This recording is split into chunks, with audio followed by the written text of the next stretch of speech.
Hey everyone, and welcome back to the channel. So today we get to take a look at the 2024 Volkswagen Golf R.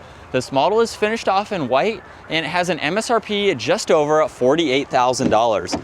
We have a lot to go over for this very fun hot hatch that is incredibly popular. So underneath the hood, this model is powered by the 2-liter 4-cylinder turbocharged engine. This particular model is also paired to the 7-speed automatic transmission. Now this pumps out 315 horsepower, 295 pound-feet of torque. It's sent through the 4Motion all-wheel drive system, propelling this 3,400-pound hatchback from 0 to 60 in as quick as 4 seconds. Top speed is up to 167 miles an hour. That is with the optional performance package as well. So let's take a look at the exterior styling, where this Golf R has a lot of blue accents.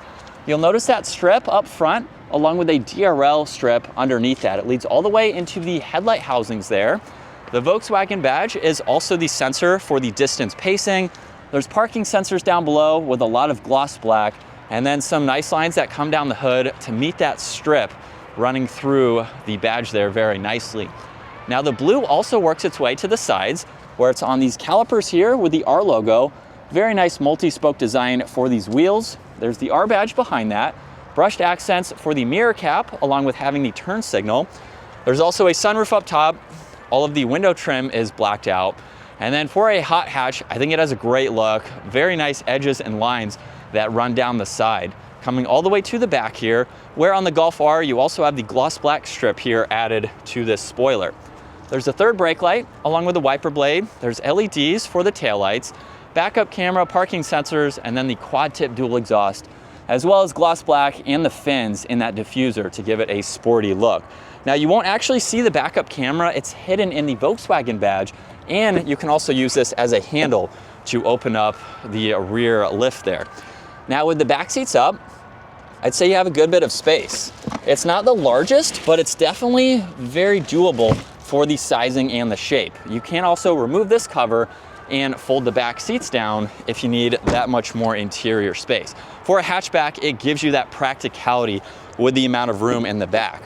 Now in the back, we have the door panel here with some matte black accents. There's the window control, release, and storage down below.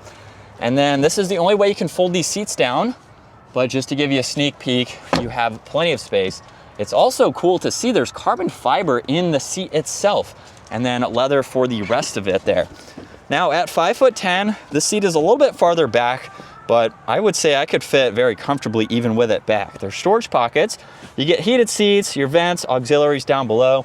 I have about an inch or so of headroom too. And then there's the armrest with cup holders, and you can even fold down this middle section here. So if you need that cutout or to grab some items, put some larger items through, you have the ability to do that. So very, very practical for people in the back. Now up front, side mirrors are power folding. They're heated too. There's all of your window controls, lock and unlock, and even more storage down below.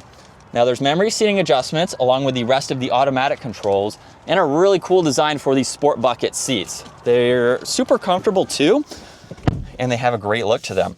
Now there's also perforated and solid leather on the steering wheel, massive paddle shifters on both sides. Let's start this back up where we have the heated steering wheel control. There's also tuning, you have your voice commands, and then you have all of these controls to go through the gauge cluster. You have quite a lot that you can get into. So for this current setting, you can go through a little bit of information within the middle. You can also go to the left and the right side here, a little bit in the middle. You can also push on view and bring this up in a little bit different of an orientation, and then scroll through all this information right in the middle. And then you can also push on view again, bring up a little bit different of a view where you have nav in full screen, you have distance pacing, and then we are currently in the R setting. So if I deselect that, now we can go through a little bit more information within this screen. And you'll notice that we have some more info that we can scroll through. It's very configurable, just depending on what you would like to see. Now also on this left side, there's your volume, and you have all the cruise control settings with that R button, and that will allow you to get into some of these various driving modes that you can configure as well. Now there's this neat trim accent, all of your headlight adjustments with some defrosters. There is a head-up display, And then with the rest of the infotainment system, you have quite a lot of icons that you can go through, and these split angles too, just depending on what you would like to see. You can push on this square here to get back to your home. You have heated seat adjustments, and then you also have more shortcuts down below. So you can get into all of your climate adjustments, where you do have shortcuts to your temperature that you can push on the controls on both sides. There's also the driving modes. You do have a menu adjustment where you can get into the parallel parking, and you have some other driving assistance that you can pull up as needed. And then you have air vents underneath that, along with wireless charging, some auxiliaries, and storage. There's a little bit on this right side. If I push this forwards, that is for reverse, where we have the backup camera. There's also drive, sport mode, and park. E-brake is behind that. You do get one cup holder that you can hide away if you don't need it. There's a 12 volt, more storage, as well as storage in the glove box, and then rear view mirror up top. And this also has the perforated sunshade. So you can actually open up the entire sunroof, just swipe your finger up top, and you can keep this closed. Only Audi and Volkswagen do this. So if you want a little bit of shade, but you want that open, you can do it, or you can have it closed and the sunshade open. Either way, it's a nice configuration. And then you have a good bit of visibility over both shoulders. So let's go ahead and get this hot hatch out on the road. And we are in R mode, second gear. Here we go.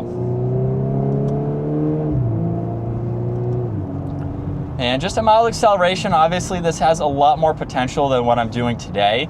But with the paddles, again, very responsive. And I like the size too. It just gives you more of a sporty feel actually having this large paddle. They are steering wheel mounted, so they will move, of course, but it just gives you a larger paddle to grab, especially if the wheel is not pointed straight.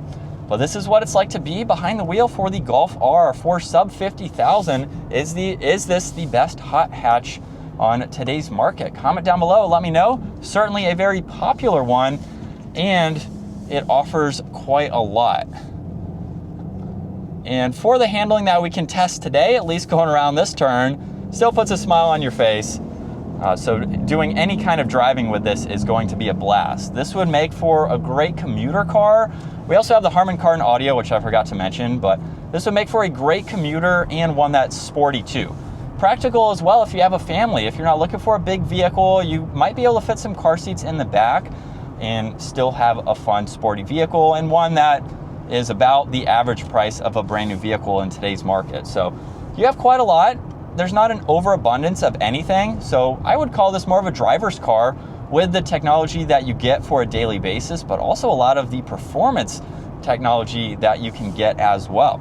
So a really good blend for the money. Very nice interior too. We do have some plastic up on the dash there, but for this pricing, not really all that unusual compared to other vehicles in its class. So I think it still has a great look to it, and it's definitely a fun car. But that is going to wrap it up for the 2024 Volkswagen Golf R. Once again, huge shout out to FOURR Volkswagen for providing this hot hatch for me today. Take a look at their website, give this video a huge thumbs up if you enjoyed it, and consider smashing that subscribe button so you can stay up to date with our daily uploads. I will see you all in the next video.